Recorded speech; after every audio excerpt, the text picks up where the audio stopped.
Negative লাভ psychology, যার মানে হলো প্রেমের আড়ালে লুকিয়ে থাকা কিছু মানসিক ফাঁদ, যেগুলো অনেক সময় প্রতারণার কারণ হয়ে দাঁড়ায়। এগুলো চিনতে পারলে সহজেই বুঝতে পারবেন আপনার সামনে আসলেই ভালোবাসা নাকি কেবল ভণ্ডামি। আসুন 25টি এমনই নেগেটিভ লাভ সাইকোলজি সম্পর্কে আজকের এই ভিডিওতে জেনে নিই। 1. অতিরিক্ত মিষ্টি ব্যবহার। সব সময় অবাস্তব প্রশংসা করলে সেটা ভালোবাসা নয়, বরং আপনাকে ফাঁদে ফেলার কৌশলও হতে পারে। 2. তড়িঘড়ি ঘনিষ্ঠতা।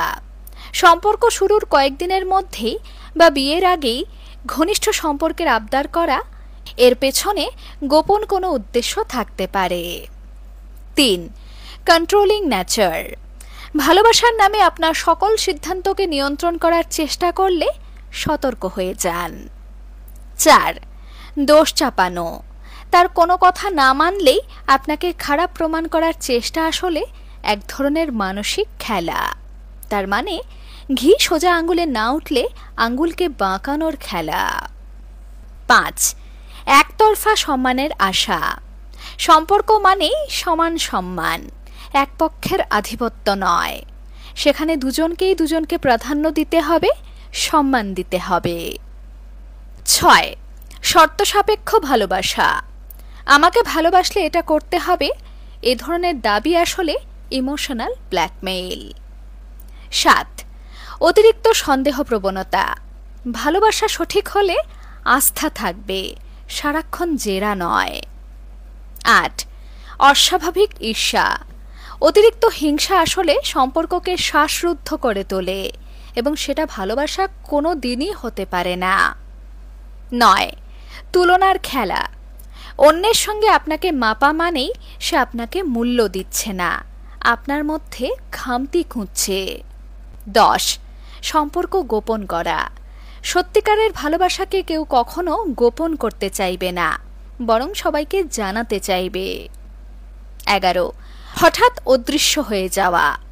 ভালোবাসার মানুষ মাঝপথে যোগাযোগ বন্ধ করে দেয় না, শেষ অবধি ভালোবাসার মানুষটির পাশে থাকে। 12.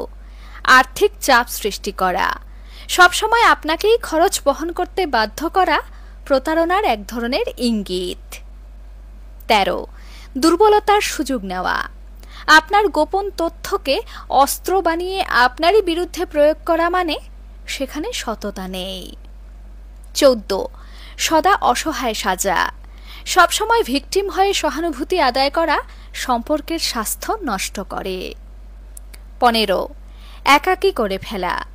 পরিবার ও বন্ধুদের থেকে আপনাকে দূরে সরিয়ে রাখা এক ধরনের কৌশলগত ফাঁদ, যাতে কেউ আপনাকে তার তৈরি ফাঁদ থেকে বের করে না আনতে পারে। 16. মিথ্যের উপর দাঁড়ানো সম্পর্ক। বারবার মিথ্যে বলার প্রমাণ পাওয়া মানে বিশ্বাসঘাতকতা, আর বিশ্বাস ছাড়া যে কোনো সম্পর্ক ফিকা। 17. চাপ দিয়ে সিদ্ধান্ত আদায়। সময় না দিয়ে জোর করে কোনো কিছুতে হ্যাঁ বলানো প্রেম নয়, সেটা ম্যানিপুলেশন। 18. আপনার সাফল্যে বিরক্ত হওয়া। ভালোবাসা হলে আপনার সাফল্যে সে খুশি হবে, বিরক্ত নয়। 19. শুধু শরীরের দিকে নজর। মানসিক সংযোগ বাদ দিয়ে কেবল শরীর চাইলে সেটা মোটেও প্রেম নয়। 20. একতরফা ত্যাগের আশা করা।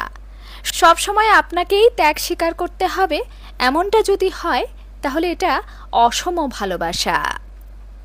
21. অযত্নে ফেলে দেওয়া। হঠাৎ করে যত্ন ভালোবাসা কমিয়ে দেওয়া এটাই ইঙ্গিত দেয় যে তার অনুভূতি বদলে গেছে। 22. অপমানকে রসিকতা বানানো। আপনাকে হেয় করা, তারপর সেটাকে মজা বলে চালিয়ে দেওয়া মানে অসম্মান করা। 23. গোপন সম্পর্ক বজায় রাখা। পেছনে আরেকজন থাকা মানেই বিশ্বাসঘাতকতা। ধরা পড়ে যাবার পর যতই যাই বলুক না কেন বিশ্বাস করবেন না। 24. বারবার সম্পর্ক ভাঙার হুমকি। এটা ভালোবাসা নয়, ভয়ের মাধ্যমে আপনাকে বেঁধে রাখা। 25. স্বাধীনতা কেড়ে নেওয়া। সত্যিকারের ভালোবাসা আপনাকে মুক্ত করবে, বন্দি করবে না। প্রেমের নামে মানসিক খেলা বা নিয়ন্ত্রণ কখনোই আসল ভালোবাসা হতে পারে না। কথাগুলোর সাথে সহমত কিনা অবশ্যই লিখে জানাবেন। ধন্যবাদ।